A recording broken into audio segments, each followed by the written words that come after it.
Hey, salut Yann-Drev, comment ça va? Ben oui, moi aussi ça va bien, merci. Je pensais à toi, Yann-Drev, au mois de novembre. Je pense que je t'ai trouvé une nouvelle collaboratrice. Ben oui, c'est ça, ça pourrait rajouter un peu de variété à tes vidéos. Tu vas voir, elle est super bonne. Elle s'appelle Sophie Morin. Tu la connais pas? Bon, t'es rejeté un coup d'œil à sa vidéo de Yukon Airways, tu vas voir, tu vas être convaincu. Quoi? Elle commence la semaine prochaine? Ok, c'est bon, je vais lui dire. L'école du jeu, en partenariat avec la boutique L'Imaginaire. Au-delà de vos attentes.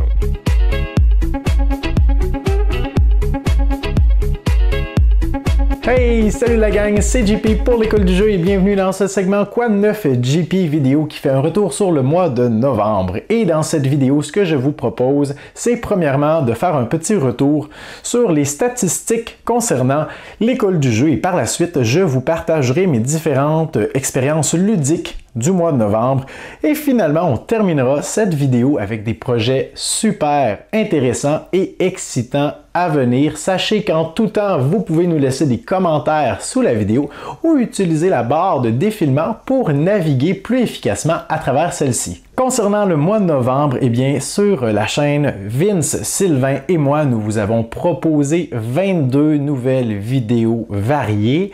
Et si on prend toutes les vidéos sur notre chaîne et qu'on totalise les visionnements qui ont été effectués pendant le mois de novembre seulement, eh bien, on arrive à 93 000 visionnements. C'est énorme. Si bien qu'on est en train de se demander si c'est pas à cause de nos moustaches. Hein? Peut-être que vous avez particulièrement apprécié nos moustaches et que ça a attiré les foules. Qui sait?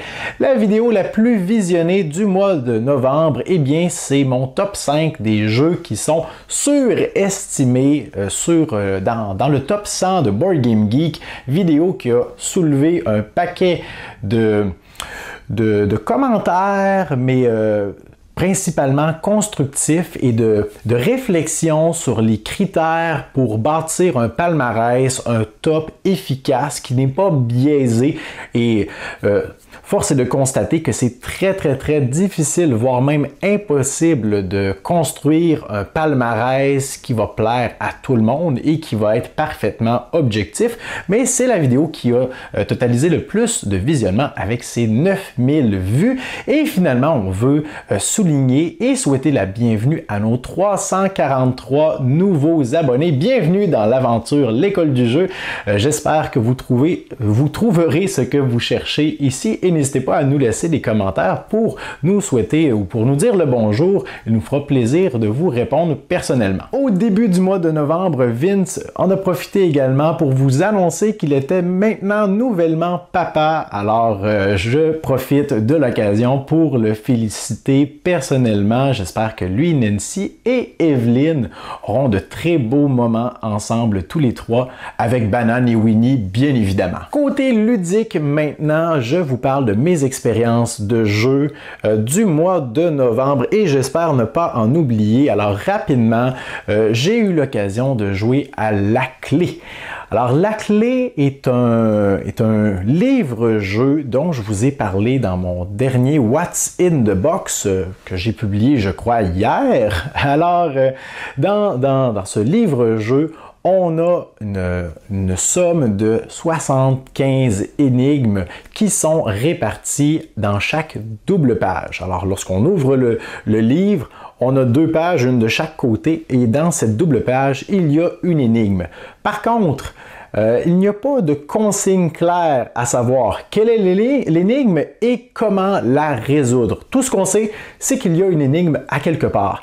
Et parfois, ça aura un lien avec les illustrations, parfois avec le texte, parfois avec des petits détails cachés qu'on pourra voir grâce à une lampe UV qui est fournie avec le livre, parfois des icônes ou des symboles mystérieux qui prendront du sens plus tard.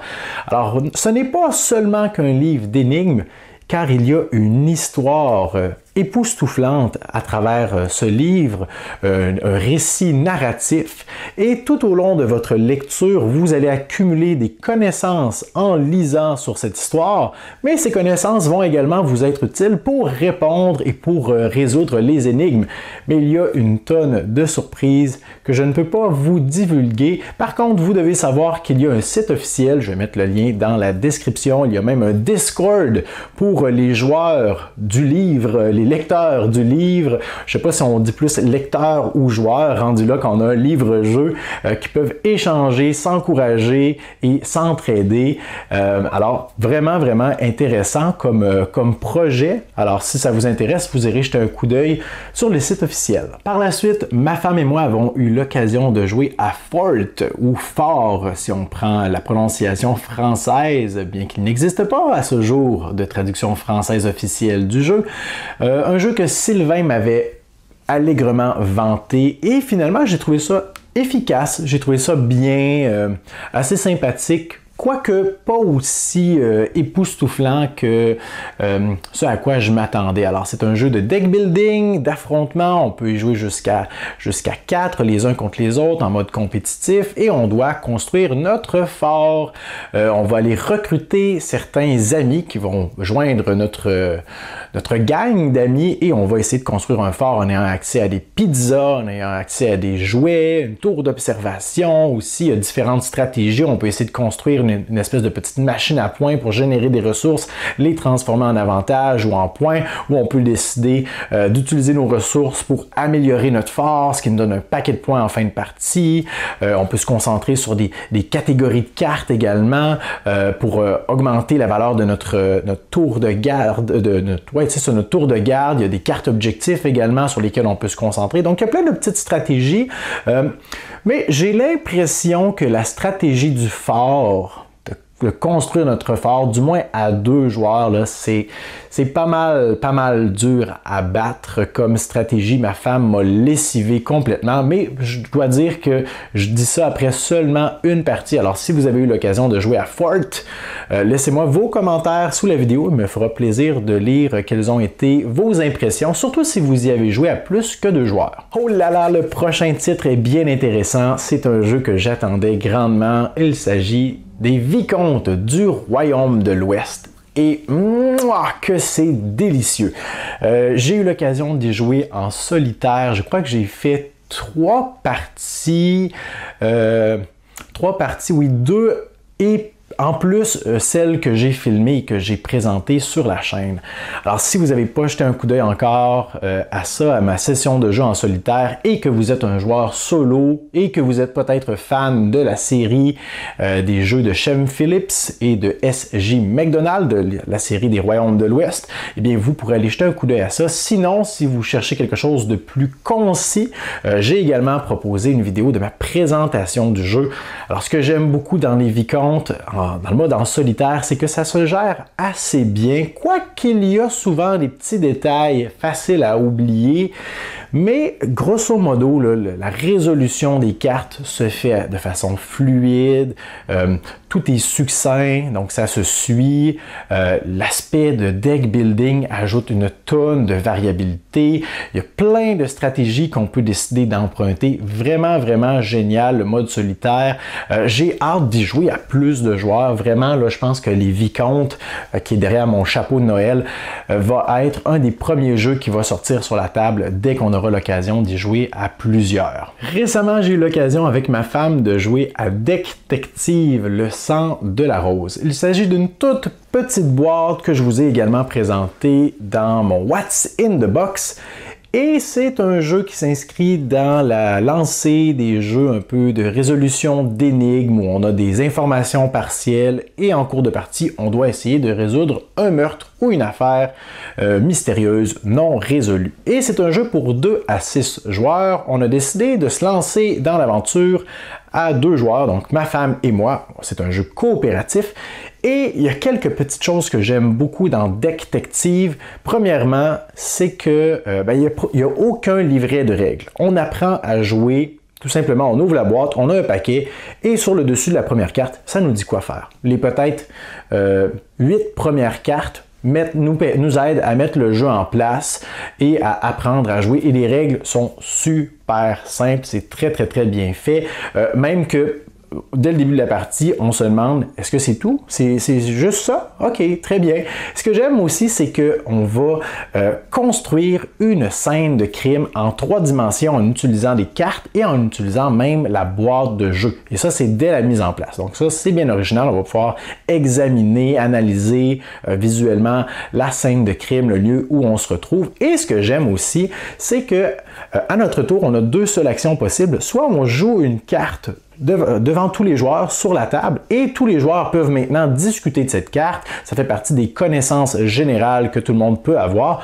Ou bien, l'autre option que j'ai, c'est que je défausse une carte et à ce moment-ci, je peux garder dans ma tête les connaissances, les informations de cette carte-là, mais je n'ai pas le droit d'en parler aux autres joueurs. Et pourquoi je voudrais défausser les cartes? Eh bien, plus on défausse de cartes, plus on a le droit de jouer des cartes de haute valeur. Alors, les indices importants souvent ont de grandes valeurs, mais pour pouvoir les mettre en jeu et en discuter, on doit défausser plusieurs cartes. Et une fois qu'on a passé à travers tout le paquet de cartes, eh bien, on discute ensemble de ce que l'on sait et on essaie de résoudre les questions qui nous sont posées à la fin du scénario. Donc, c'est un petit jeu que j'ai vraiment apprécié à 2 joueurs. Je crois que je n'y aurais jamais joué à plus de 3. Alors, 2 ou 3, c'est super, très rapide. Je crois que ça nous a pris 40 ou 45 minutes. Récemment, j'ai également reçu une copie de Red Cathedral. C'était le jeu numéro 3 dans mon top des jeux les plus attendus pour la fin 2020 et je dois dire que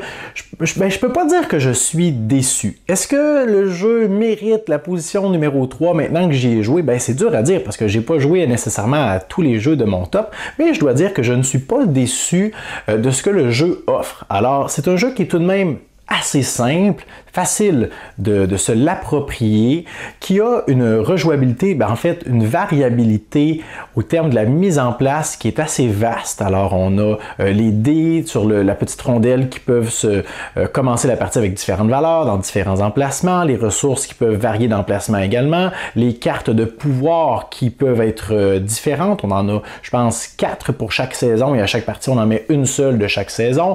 La forme de la cathédrale qu'on doit construire va être différente, les bonus qui s'y trouvent aussi, ce qui est demandé pour construire les plans seront différents, les cartes vont l'être aussi différents. Alors beaucoup de choses qui peuvent varier dès la mise en place, mais c'est sûr d'une partie à l'autre, on a l'impression de toujours un peu faire la même chose parce que pour avoir le plus grand nombre de points, eh bien les avenues sont un peu limité. Ce qu'on doit faire ultimement, c'est construire la cathédrale. Hein. C'est un jeu qui s'appelle la cathédrale rouge. Alors, ce qu'on veut faire, c'est construire la cathédrale.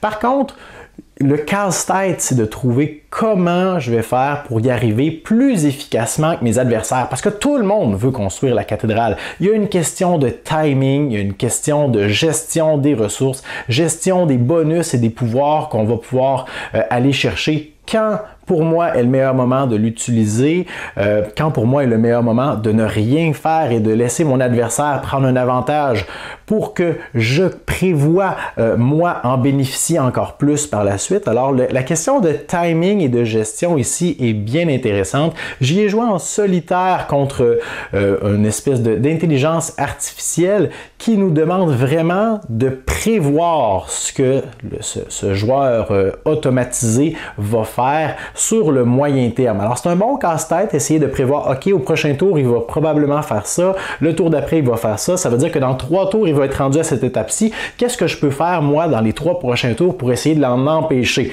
Alors, ça nous force à prévoir sur le moyen terme. J'ai bien aimé. Le mode en solitaire est très, très, très facile à prendre en main aussi, mais c'est sûr, j'ai hâte d'y jouer avec plus d'humains autour de la table. Vous le savez, puisque je vous ai fait la présentation de ce jeu, mais j'ai également eu l'occasion de jouer à Nemesis. Ce jeu qui est tellement thématique et immersif.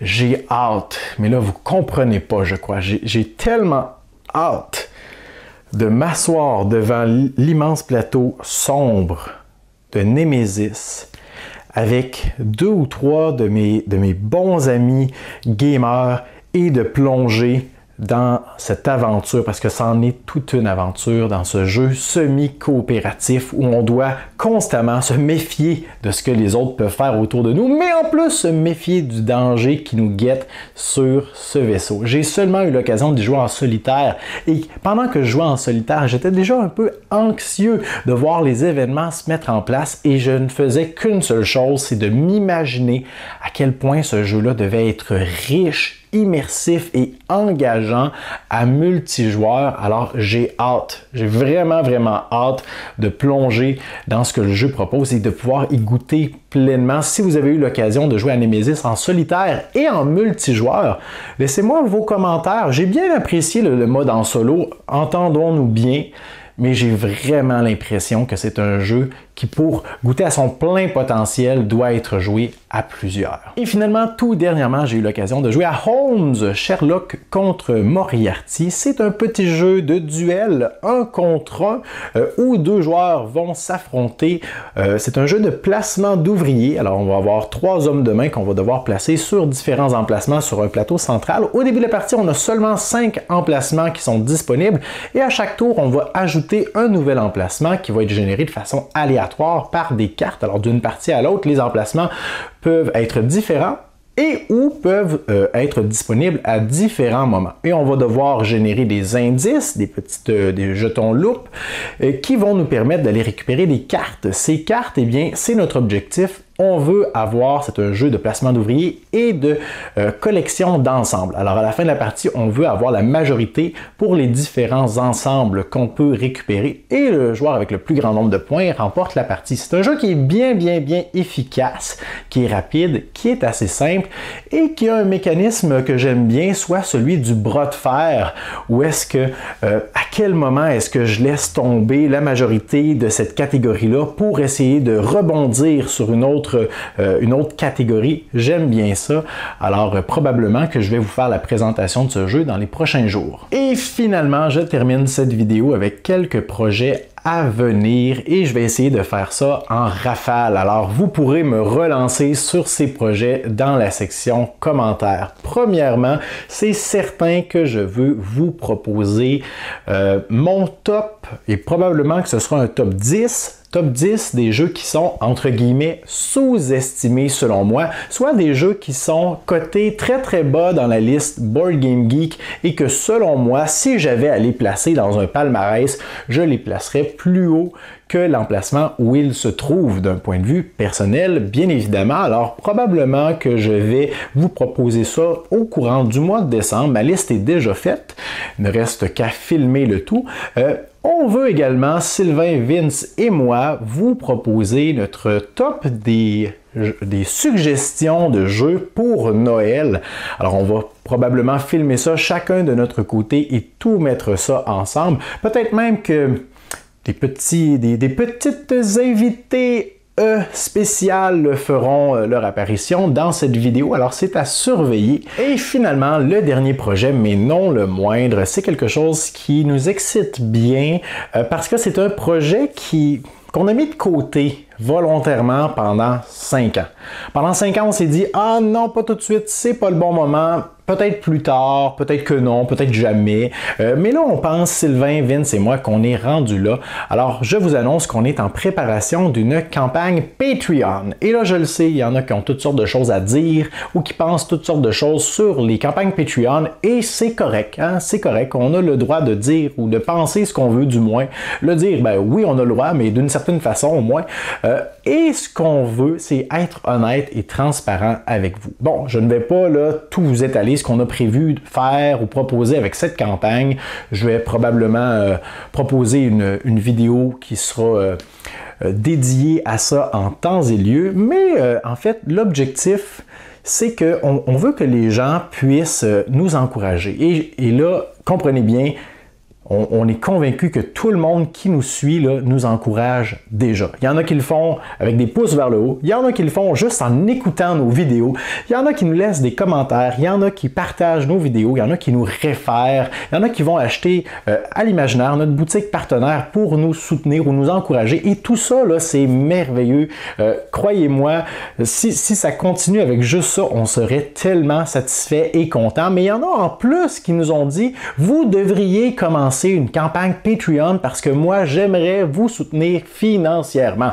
Alors, on a décidé de répondre à cette demande-là et on n'a aucune idée là, de ce qu'on va proposer encore, mais je voulais vous le dire, ça va probablement apparaître dans les prochaines semaines, peut-être prochains mois, peut-être en 2021, qui sait.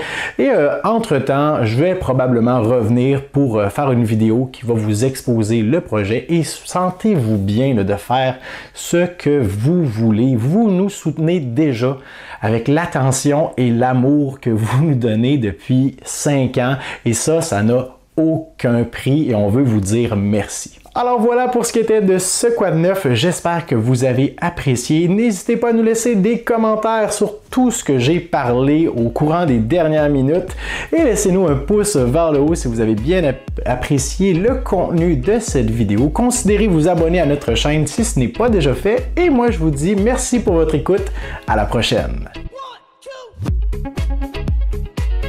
Bon, hey, on est le 1er décembre. Ça veut dire que je peux raser ma moustache? Je peux raser ma moustache!